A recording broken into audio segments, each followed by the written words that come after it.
What's going on, everybody? So I'm excited because I have a special guest today. We're going to be talking about a really hot movie, hot topic. So let's dive in this episode, which we haven't done in a while, and I need to get back to doing these more often.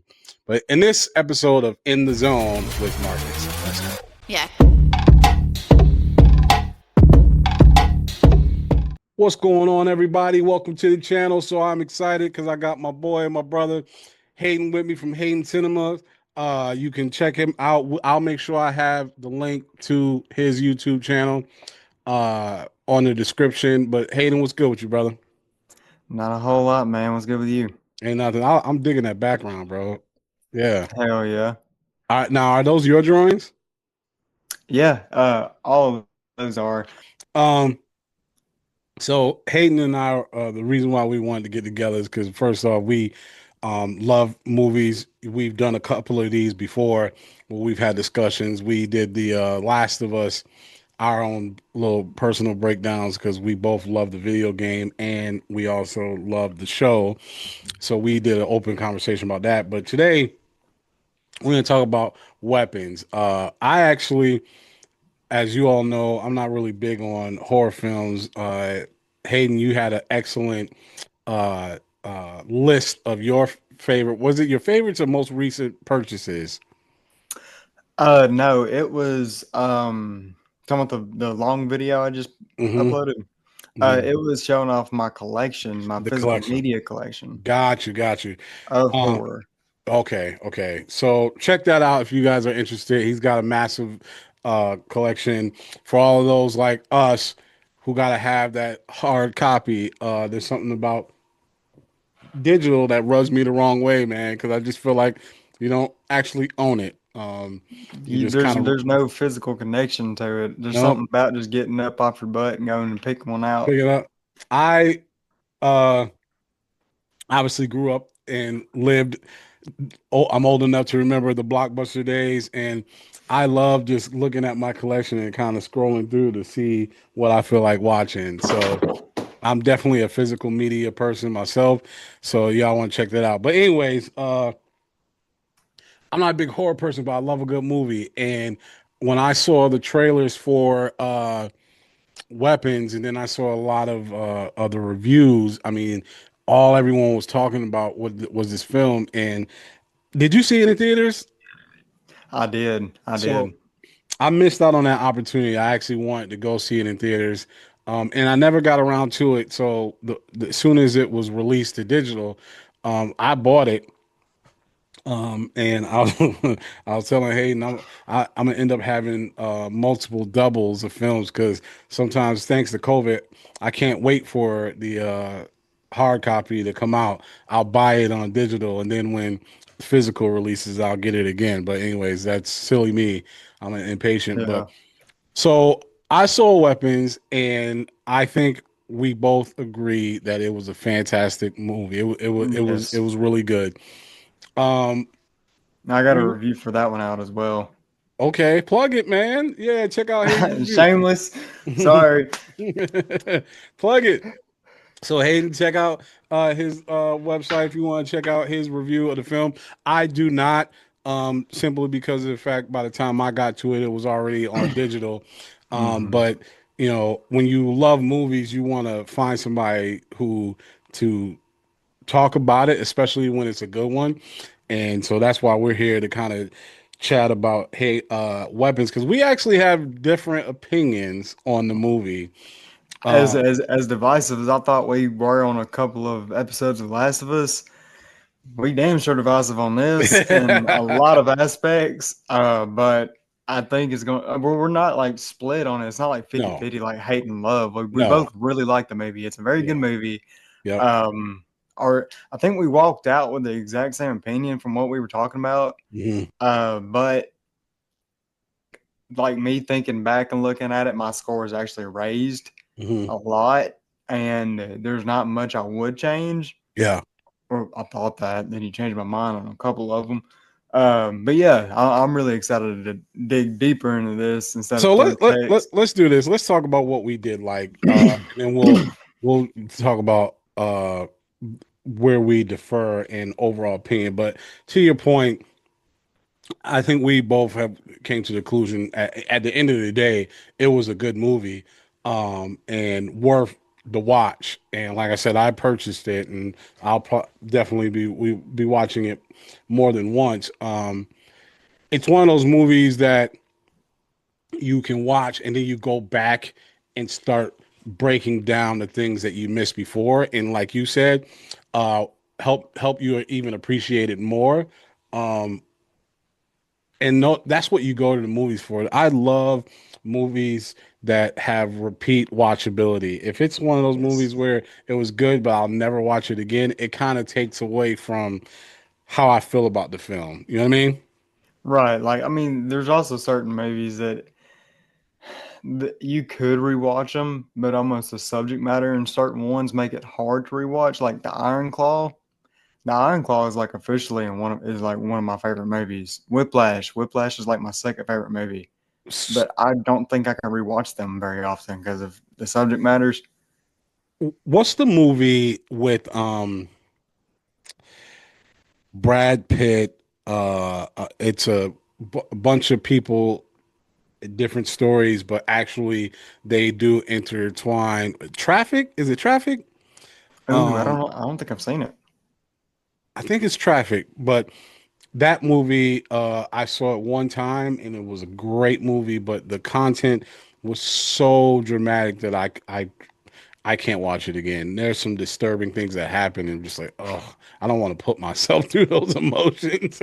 I feel like the if the movie's as good as I hope it's going to be, I feel like the movie that I asked you to react to the trailer, that might be one of those horror movies that I can maybe only watch one time the way it looks. Whew. Oh, you talking about Psycho Killer? Yeah, that one, Yeah. that trailer was different. That is, dude, that is by far the craziest movie trailer I think I've ever seen as far as how balls to the wall they go. But anyway, we're talking about Yeah, weapons. I'm yeah, we're talking sorry. about weapons. So I can start. So we talk about rewatchability. So one thing Hayden and I loved about Weapons was the character development and build up. Although we both talked about character stories that maybe we could have did without, but I thought each character's first off the build up to the third act is so good. Even though some of the pacing and some of the story, actually, you know what? I think even the slower pacing was had purpose and it was Hmm. intentional and it helped build the suspense of the whole time. All I kept thinking is how are they gonna end this? Like this is even when you kind of know obviously who the bad guy is, they'll stop it right when you're like, oh my God. And then they go to another story like, yo, this is crazy. So I thought the characters, I loved every character, some more than others. There wasn't a single character that I was just like, nah, but I do feel like some characters probably didn't need to be there so that I could get other characters, but we'll come back to that. Um, but I don't think anybody was wasted. Mm-mm. What do you See, think? when I first watched it, I didn't know how the I'd say that like I didn't know how the narrative was going to play out. Hmm.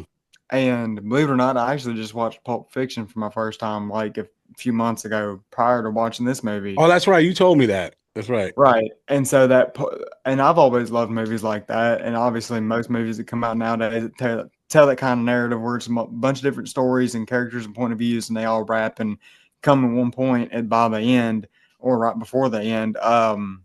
That's inspired by Pulp Fiction. This one's probably not much different.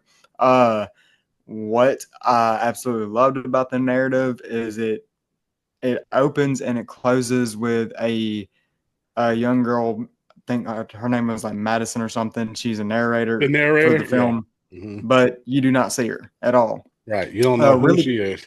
really creepy tone, and it also made the movie kind of play like a urban legend.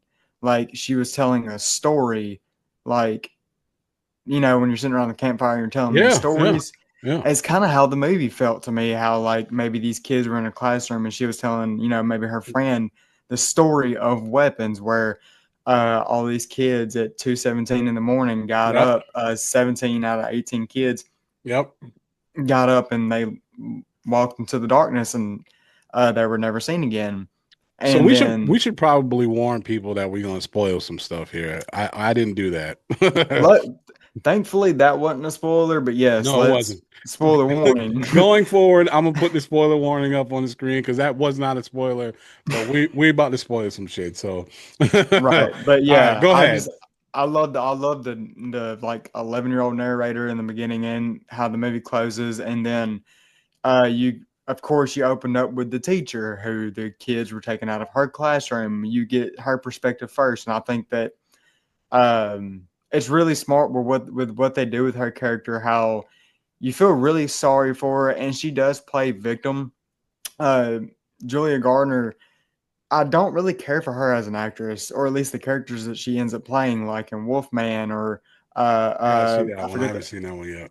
I feel like I forget the couple others I've seen her in, but yeah, she plays like almost like this bitchy character. And in this one, it's really no different, except for she actually has an excuse. You feel sorry for what society or this little town is doing to her, but also you understand why they're doing that to her. You So, understand how far these parents are going. well, now, so one thing that came out that I caught, but you you bringing it up brings me back to it is um when what's his name? Uh Josh Brolin's character Archer. when he's investigating and he talks about, hey, did you know she got kicked out of school for inappropriate relationships? And the principal's like, well, yeah, with another faculty member. But to your point, um, they are alarmed for obviously obvious reasons because all the kids in her class and only her class is missing. But she had a series of behavioral issues, concerns, a way of handling things that put her in this predicament because it's not till the principal story that you learn this, but they drop you right off in her story. And I was like, yeah, I get being angry because all the kids are missing from her class. But then the principal story adds another layer like, Like okay. she She is been, very close. yeah, yeah. She's already been kind of walking that line already. So this was just obviously it's her because I was like, they're not even giving her a shot. Oh, she's hiding something. Put her in jail until she talks. I'm like I get it. But I was like, damn. But then the principal story came. I was like, oh, oh, they already kind of been looking at her sideways already. Did you I watch thought that was dope. Barbarian? Did I watch what? Barbarian. No. So Barbarian, I Really? plan on watching now that I've seen this. And I Barbarian True Story, that's another one that I wanted to see, but because of when it came out, there was other stuff that I was looking at and it just kind of fell off my radar. Right. But I know it's from this same director. But it got all the praises that Weapons got, if not more. Um, um, Your side of the internet must love that character because my side hates the dude. Oh, Apparently, really? Oh no, everybody. Well, to be fair, I only follow and listen to a few critics, a few YouTubers, and so those that you're right, that circle thinks Barbarians is fantastic. I love Barbarian. Barbarian is in my opinion, for me, one of the best horror movies to come out in several years. It is the one of the best marketed horror movies. 'Cause like I told you, I don't really watch horror trailers because they get spoiled a lot. They And do. that damn trailer, it shows you barely anything and Right. only of like the first 15 minutes of the movie. I definitely was It's intrigued. it's one of the most hard to guess. Like we watch so many movies and sometimes we ruin movies for ourselves Yeah, we because know midway, not even midway. We go, oh yeah, I know what's about to happen I'd be so damn surprised if you figure Barbarian out. here. I might check it And out. it's something with Barbarian like I'm not gonna get specific because of course you haven't seen it and I don't want to ruin anything. I appreciate it. But like Zach Krager, I guess he has a relationship with Justin Long because Justin Long makes an appearance in Weapons. That's his guy. And Justin Long is also like one of the main leads in Barbarian. Hmm. Arguably, probably my favorite part of the entire movie. But he does something with that character where you're not sure where you stand on that character. Like there's certain things you're like, oh, I know exactly who this character is. I like this character, and then there's certain things it's like I'm not sure if I understand this character's motives like at Hmm. all. I don't know if this character is who I thought they were. And then Hmm. he makes you change your mind on the character several times. Hmm. And there's things about weapons, like you were saying with Logan. Justine's Mhm. character, how you feel bad for her, and then later on in Marcus's story, the principal, you realize, oh, she gets pretty close with students, and he leaves a lot of like ambiguity there for Right. you to like determine on whether like okay, well, she was fired as from a teacher or as a teacher from her last job. Was she For having an touchy? Was unprofessional she relationship. right? But never said. Did it say with another teacher? Yeah, he said uh Josh Brolin's character talks over him, but he was like with another faculty member. But Josh Brolin only harped on the fact that she was fired for uh uh Just inappropriate inappropriate relations. relations. Yeah. Yeah. So So he does say with a faculty member, but even still, even if it's not because of a student, to your point though, you get to make the decision. Do I like this woman? Because obviously she got fired for sleeping with somebody else. Clearly, it's something she does because she's sleeping with somebody else's husband. And at this point, you know what I mean? So yeah, I agree. He kind of sets it up to where you don't have to be a fan of her, and he gives you reasons why, but he also gives you reasons why where you can have empathy for her. Go ahead, it's my bad. like it's like they the way he writes these characters, like again with Justine and us talking about how we feel about her. The movie, well, like with the way the movie opens up, she's immediately attacked, and we're in her point of view. So, I you mean, know, they go in. they go hard, especially Brolin. Yeah, And then you get, the shot of her walking into her house, and or she walks actually, she actually walks, or she goes to the bar or the the liquor liquor store, store. Yeah. and she grabs like two bottles. I mean, just fills her arms up and just Like goes back to her pints. Like she's house. she's got like half Like, gallons. yeah, and it's like I'm not a drinker, and I might do the same thing if I was in her situation. I mean, 17 out Facts. of 18 kids, that's honestly a record. Uh, and she lives alone and she's lonely, and you understand why she's drinking, and then she goes to the bar with Paul, and he's telling her to stop playing victim, and she's like, I am the damn victim, look what they did to my car. And they painted what was it, a witch on her Which car, which which I thought that was a little heavy handed. If they would have swapped that W with a B, it well, might have. especially thinking about who did it. Exactly, because it is kind of a mystery up until about, I'd say, halfway through the second act. Yeah, It's like it's almost until towards the Marcus's end. storyline Yeah, it's almost towards the end. Yeah, yeah.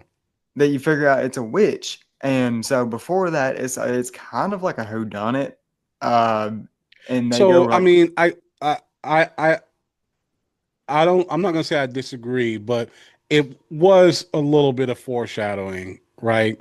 But I yeah, do feel like it's probably a little too much on the nose.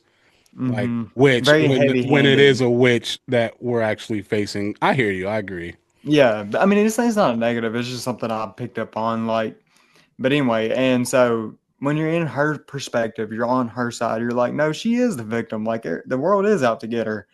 And Hmm. then you switch to like Paul, and you find out, Paul's married, and uh, like, and even in Archer's character, like Archer says, hey, she had unprofessional relations with somebody, and then you get to Paul's character, and you're like, oh wait, so you knew he was married and you slept with him anyway, and you knew he was sober.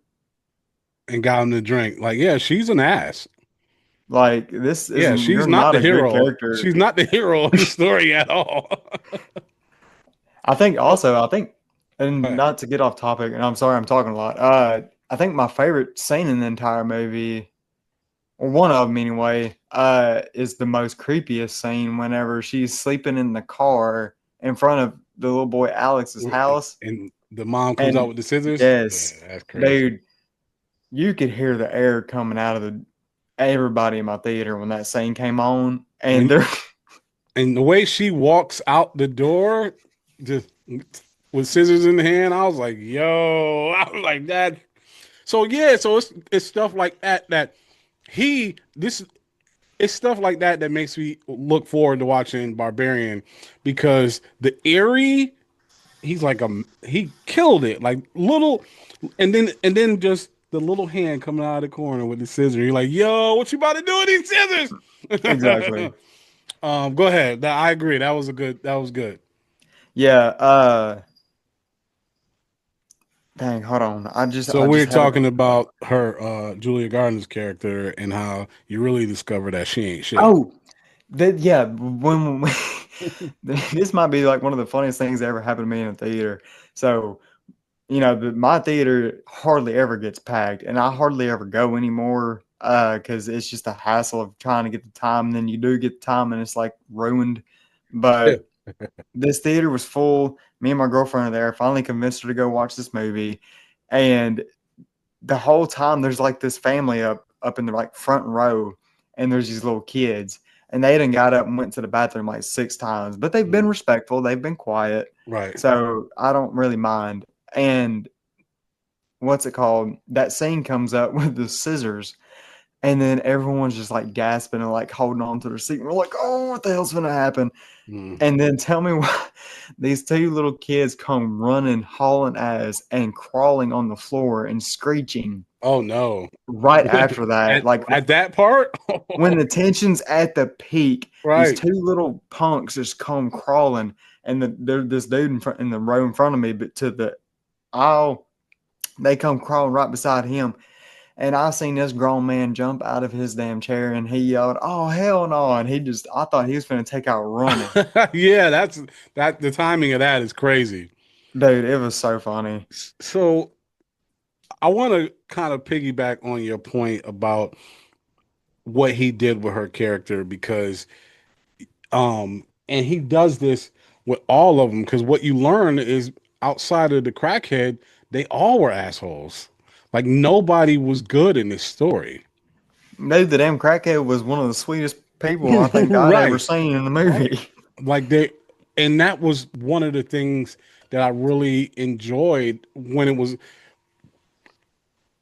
this was one of those movies that when it's after it ends, you go, "Oh, wow, man, that was dope. Oh, snap!" And then as it settles, it gets even better, which is why my disappointment really hurt. But anyways, um, she was her character as you kept peeling back the onion, you realize that she was kind of unprofessional in ways that don't piss you off. Like she took a kid home from school, you know what I mean? She hugged the kid. Well, she said she hugged the kid when he was upset. And the principal just said, yo, you put your hands on the child. You're not supposed to do that. She's like, well, he was crying. What am I supposed to do?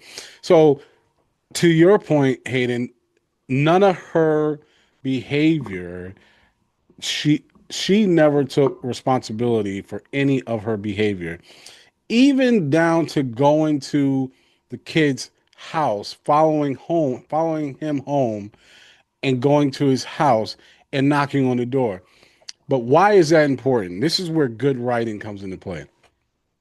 Because when you discover what type of person she is, you realize she is the type of person to do that. Because when you first see her do it, you're like, yo, what, and why would no? What's wrong with you? Like, leave the kid alone. The principal told what? Yo, the kid had just went through this drama. He's the only kid alive left in the class. The police grilled him, and you said, "Nah, fuck what you say, principal," and go see him. But when you get her the rest of her story, you go, oh, that's because she does whatever the fuck she wants to. Got it. Exactly. Got it. Now it made complete sense. And I remember that light bulb moment going off in my head while watching the movie. I was like, I literally rewinded to that scene and I was like, oh, that's why she felt entitled to go to that kid's house because she do what the fuck she wants to. To your point, this man literally said he's not drinking anymore, and not only does she get him to drink, she gets him to drink and sleep with her. Mm-hmm. When he Oh, and that dude, literally he's like a jackrabbit too. When they showed that, I was like, that dang, was that Henny D. He was yeah, that and he was that did. drunk sex. But and let me be clear. Obviously, he played a part in this too, because you come to find out that he was a dickhead too. So clearly, the two of them were Yeah. meant for each other.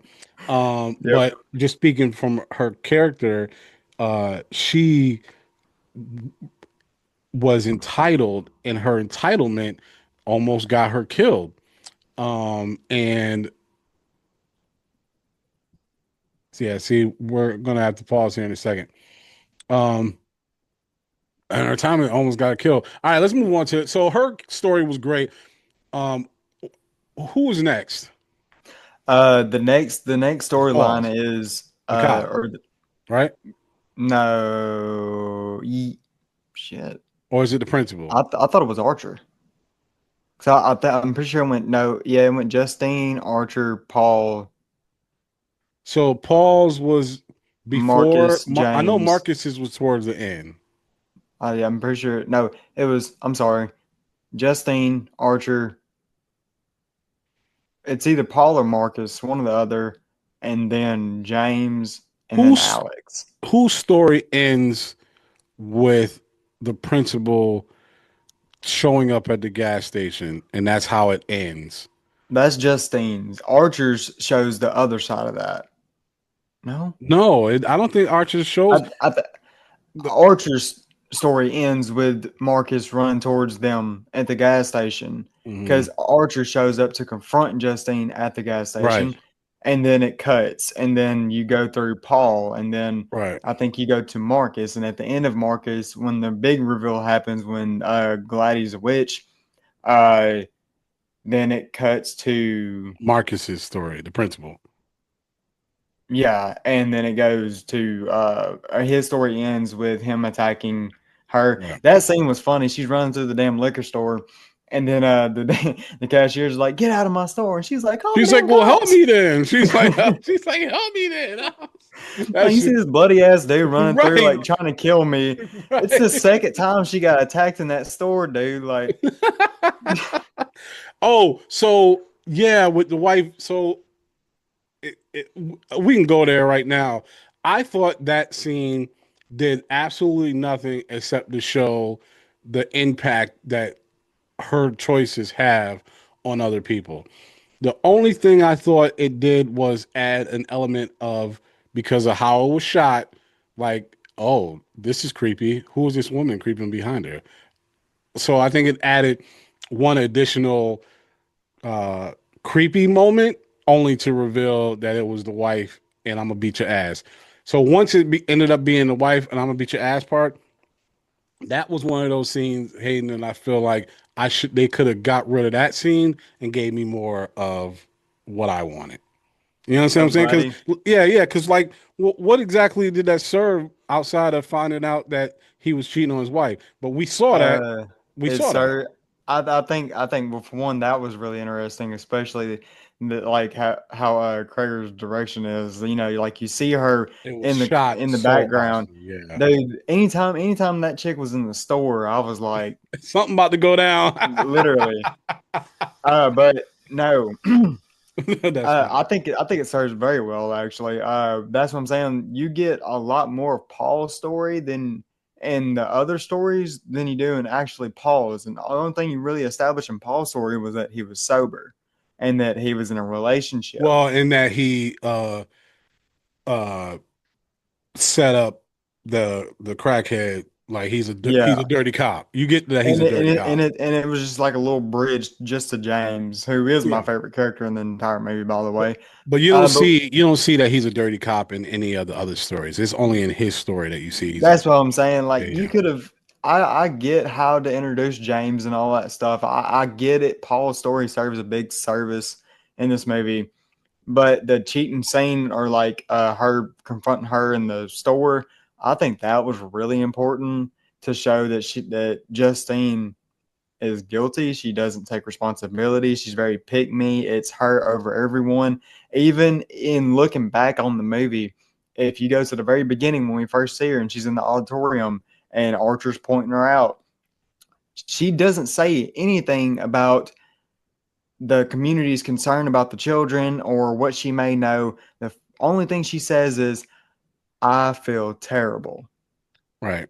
Yeah, so I She's don't the dis only. I Go don't ahead. disagree with you, bro. I think that you're well, first off, again, it was shot amazing. So it was so creepy because you just see this woman really blurred in the background in this red dress. And at first you don't think nothing of it. Then it's like clear that she's following her, and you're like, oh shit. So yeah, the suspense and all that was fantastic. And I agree that it served to show that this woman ain't shit and it showed more of who she was. I guess what I'm saying is by that point we already established that she wasn't shit. This was just like another layer to show that. And I'm not sure, I just feel like it could have been moments like that could have been replaced with more Gladys is all I'm saying. Like if I had to pick between that or more Gladys, I would have picked more Gladys. Oh yeah, for sure. But Paul, so let's talk about Um, what's Josh Brolin's character name again? Archer. So Archer's story was good, but his story, the best part of Archer's story was finding out that he was the one that painted bitch witch on the car. Dude, I forget who was it. Someone was trying to argue with me about that, and they said like, "Why they focus so hard on the paint can?" And I'm like, "You clearly didn't pay enough damn attention because he." Right, It shows him he followed her to her house, right. and then obviously the next day she wakes up and her car's painted, or actually it was that night, It was that and night, then and he yeah, knocked on her door. there's something funny with that. So in the movie, whenever she hears a knock on the door and she Hmm. goes to it and she checks the window, she's already in her house and everything, and then you see that couple walk past. Hmm. So while in Archer's perspective, it shows her getting out of her car and walking into her house, and you see that same damn couple walking the same way. Hmm. That I mean, I know they were just extras, and it's just something that happens. It's kind of like pointing out a Yeah, Starbucks bad cup. editing. Yeah, yeah, I got you. Yeah, but it was so funny to me though. Anyway, but yeah, it was like really like he's obviously the one that painted her car, and then you can tell him sleeping in his son's bed is missing. Also, how it comes around where his son Is the is the one bully? who bullied. Yeah, that was really neat. I That was awesome. I was like, oh, and then what that did for me was add another layer to his character because he was a bully. You know what I mean? Like you can clearly see he got it from the dad because the dad, to your point, he ran that whole conference and he got that crowd so riled up after her that they all piled up and went after her. But he took it a one step further, followed her to the liquor store, followed her home, painted on again, knocked on the door to bother her, painted on the car. He was a bully, and finding out that that was his son, it just was like again, great writing and great filmmaking. I was like, oh, that's dope. That was I dope. think I think the jump scares don't even really get me anymore. But I think one of the best jump scares in a long time would be whenever he's dreaming and She's his it does it to Justine too. Like I mean, you get it twice, and I think it's more effective with him. both got me though. Even when on the roof and in the Hmm. in the bed. I was like, oh. Yes. And whenever he does that and he wakes up and then he sees his son and then he chases his son out the door, Hmm. I honestly think my biggest negative of the movie is that damn AR above that house. I loved it visually, Hmm. and I already got the metaphor that, the kids are being used as weapons. Sure. Great visual. But while you're watching the movie, it's almost jarring how ambiguous it is and how even Zach Krager has said like he doesn't have a specific meaning for it. It was just a really cool visual. It was something that he did on the storyboard and thought it was fun. And I get it. That's okay. It's only kind of a mixed negative element to me because they did nothing with it. It was never spoken about again. All right, so this is what we're gonna do. We'll wrap up where we were going and go into what started this conversation. So sorry, had some technical difficulties. We we had a whole 20-minute conversation and we missed it. So I'll summarize that. But essentially, what we are talking about is how well this movie is shot and how this director really captures the ability to build up the suspense to the point when there is a jump scare. He earned it. It's not cheap jump scares. It's not the walking in front of the closet. Somebody's gonna come out of the closet because you know it's happening. It's more like walking past the closet, getting into the bathtub, taking a bath, getting out of the bathtub, looking under the bed, getting into the bed, turning the lights off, and then the sun comes up, and then bing! Like it's like so Yeah, like all the things it. that you expected for the jump scare to happen, it doesn't. And then it's just like out of nowhere, boom. And we talked about uh We talked a lot about James's character, we talked a lot about James' character and I'm just and to how much sum we it up. loved his story. Go ahead. Sum up what we I'm said about James' story. just to sum that up. I was telling that I can relate a lot to James, and I think that anybody can because whether you've done drugs or you known somebody close to you with drugs, or that the fact that you may not know anybody who's ever done drugs in your life, you know that the you feel the certain type of sympathy or empathy for this character. You really grow to love this character, and his story is a very tragic story. It is. He also there are some wins with his character that Yeah. in my opinion in the third act, even though his body has been taken over, he gets his payback because when he leads Paul eventually to Alex's house, who's the first one to die? Yeah. Paul is. Exactly. And so there, to me, that one small win for James, I was proud for. And then him Uh, also obviously leading Paul to the kids was a redeeming part of his life, even though the motivation behind it was simply to get money for drugs. Still, to there's put quite that. simply, if James wasn't in this story, then them kids were gone. They would Facts. never The move. crackhead saved the day. The crackhead saved the day, James. The hero of weapons. Thank you, everybody.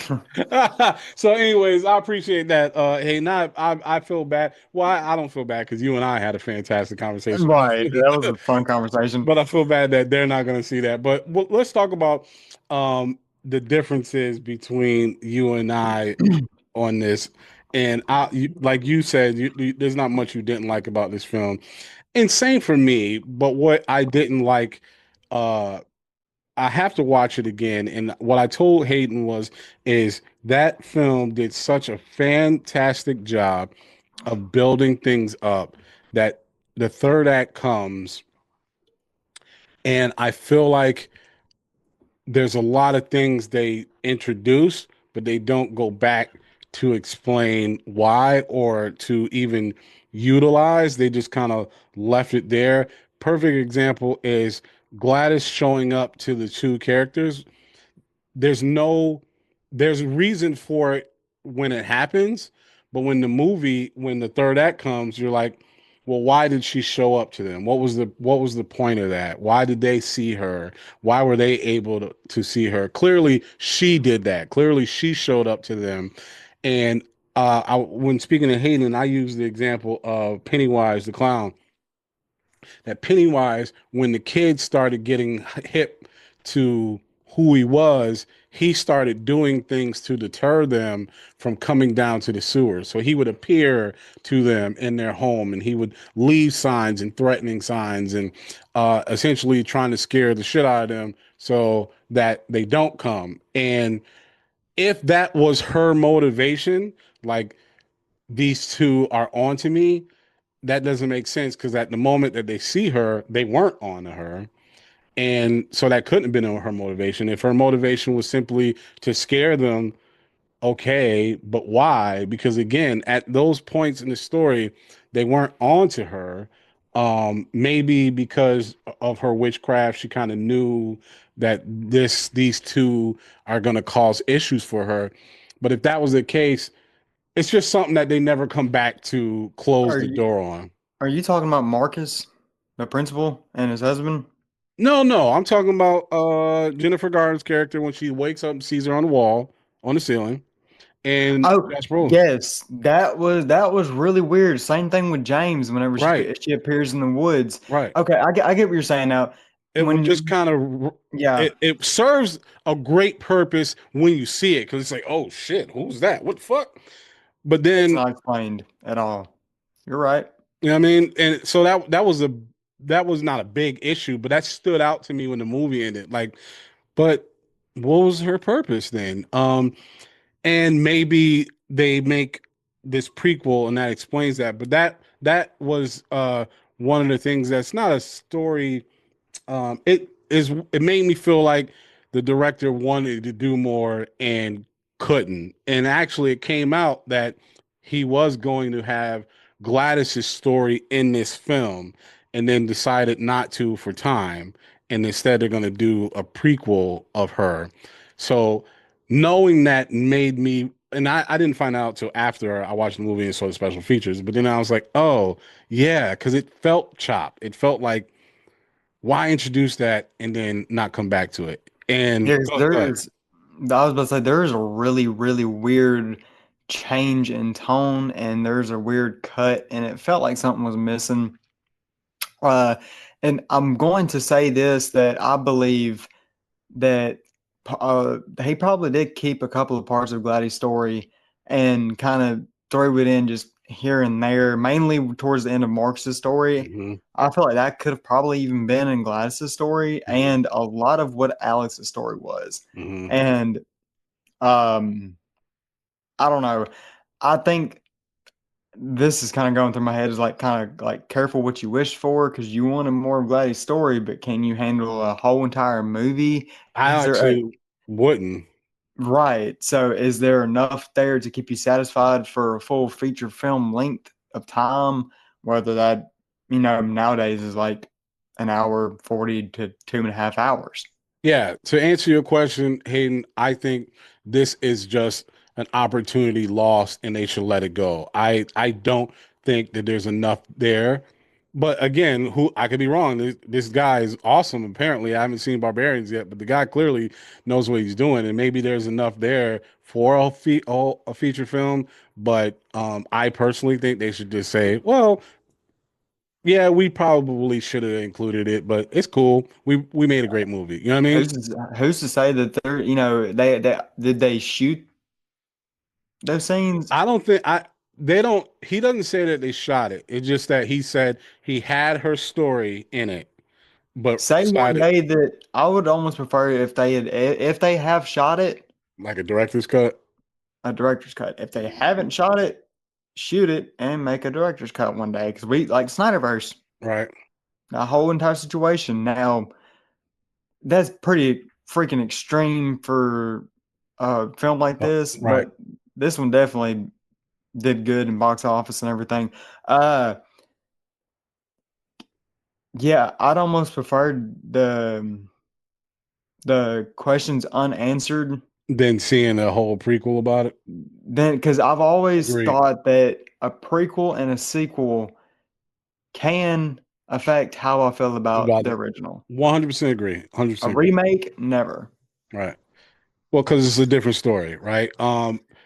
I agree 100%, Hayden. I actually hope they don't do it. They say it's in the works, but I mean, again, if it's good, then great. But looking at this film, I think you just take that L because at the end of the day, the movie was a great movie. I'm not Um, saying it's not even an L, it's a W. It's just like, oh yeah, well, couldn't answer that. yeah. So, and another thing is there are some questions that are unanswered that don't need to be answered because at the end of the day, do you have to know that detail? Like, for example, clearly the tree is her strength, her power. You know, how did she get it? Where does it come from? That who knows, but that's not needed, right? Could have been answered with a Gladys story, sure. So the other thing that left me, it kind of threw me off was the downtrodden seeing the downtrodden Gladys and then seeing the energetic Gladys and not really truly understanding outside of the fact that she said, well, I thought your parents would bring me back to life, but that's not working. So the question that I had that doesn't go answered is what is she doing? Is she like sucking their energy out of them? Like how is she going from the downtrodden boils all over the skin to the one that could walk around and smile and talk and all that stuff? Um, like they don't really show what she's doing to the parents, but clearly she thought that whatever she was using them for What's wasn't healing? enough, which is why she got the kids, and the kids were the ones that were making her going, yeah, okay, boom, boom. But it's like, well, the kids are alive; they're in the basement, so like, how are they feeding her? You know what I'm saying? Like, that do I have to know? No, but it left me with a taste in my mouth, like, well, so okay, I get it. She has them, and they're clearly not her weapons only. People are a source of rejuvenation for her. That's why the parents were there and stuck there, and that's why the kids were there and stuck there because she said that. But it's like, how is that refueling her? You feel me? Yeah, and also I just realized that the kids were never used as weapons. No, actually, they were not until the end, where the kid used the kids as weapons, and that's why they were weapons. They were never And Gladys's even weapons. even then, not really, because he broke the spell. They were no longer under any type of control. No. So remember when you break the stick, that starts the spell. The Oh spell yeah, doesn't yeah, end till you drop it in the drop it in the water. water. Right, You're right. right. You're right. You're right. Okay, Yeah. my fault. Nah, you good. You good. Yeah. So you okay? So we agree a lot more than I thought we did as far as like does the movie work for you still? Yeah, absolutely. I thought it was a great movie. It Yeah. just the things that I didn't like was enough. And unlike you, I haven't, or maybe you did. I can't remember. I didn't go back and rewatch it yet. I haven't. Okay, so I know that when I go back and rewatch it, I'm probably gonna like it even more than I did. But when I first got out of it, we immediately talked, and I was just like, "Yeah, it was great, but man, there were just some things that really irked me." Like, but it doesn't make it a bad movie. At I all. just, yeah, I thought acts one, two, and three before the final act were so good that some of the things that left me kind of puzzled wasn't enough for me to not like the movie or even take away from my enjoyment of it. I was just kind of like, the kids tearing her apart was tough to watch, but that's what this movie was. Bro, Hayden, you could have warned me, dude. Her shaving his face was crazy, bro. That I was like, that was crazy. yo, like, oh, and she was doing it Was she the slow. apple pillar or the Yeah, potato pillar? yeah, the Yeah, that potato was peeler. sick. And she was Yeah. doing it slow, like, I was like, oh my God, that is And ridiculous. then she like shoots him in the throat, and then she finally gets the kill shot on him. Yeah, And then I'll be damned if Archer ain't under her spell now. And then he comes, and I'm just right. like, Jesus, that Like, he that that kept was coming. funny.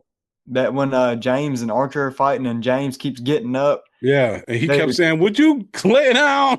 Wow. He dude, tossing him. threw him all the way across the damn house, and he still got up. I was like, golly. Um, and also another problem you said you had. I'm answering a question on here real quick, but uh, explain what your feelings were for the third act on how the kids. You said you were satisfied with how the kids got their comeuppance, or Oh yeah, the yeah. old lady got her comeuppance, but it was the comedic effect, the tone change. You said you wasn't the biggest fan of, I think. Um, yeah, so the kids getting their revenge because they were used as a weapon, I dug it. I was like, oh, okay, they getting their revenge, they tear her apart. But my issue was, Hayden, that if you listen to the narrator, the little girl, they don't actually all come back mentally. No, they don't. She was saying some of them are. She said some of the parents' kids are actually starting to talk a little now, and so that kind of killed the joy I got from watching them tear that woman apart. You know what I mean? And like that kind of leaving it up there for discussion for you to talk about later. And endings work sometimes, but in that moment, I didn't feel like you gave the I didn't get the satisfaction that I wanted.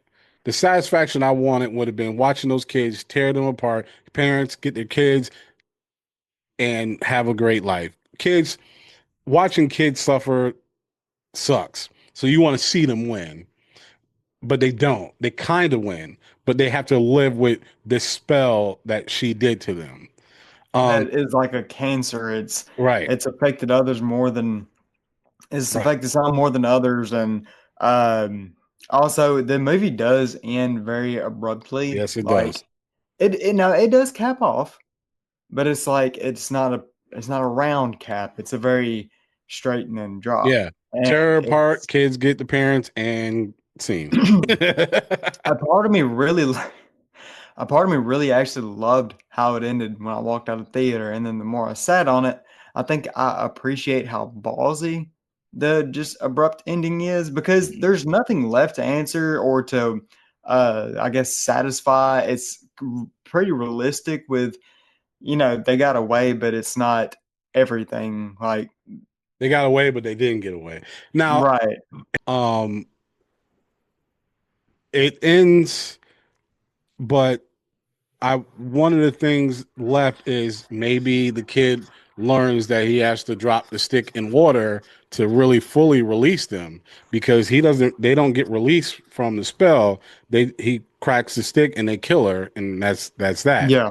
So Yeah. maybe one day he learns, oh snap, I have to end this by dropping the water or whatever. I don't know. Like My even girlfriend said that. She was like, I never seen him drop it in water, so he maybe the doesn't. spell's not broken. That's what it is. That's exactly what it is.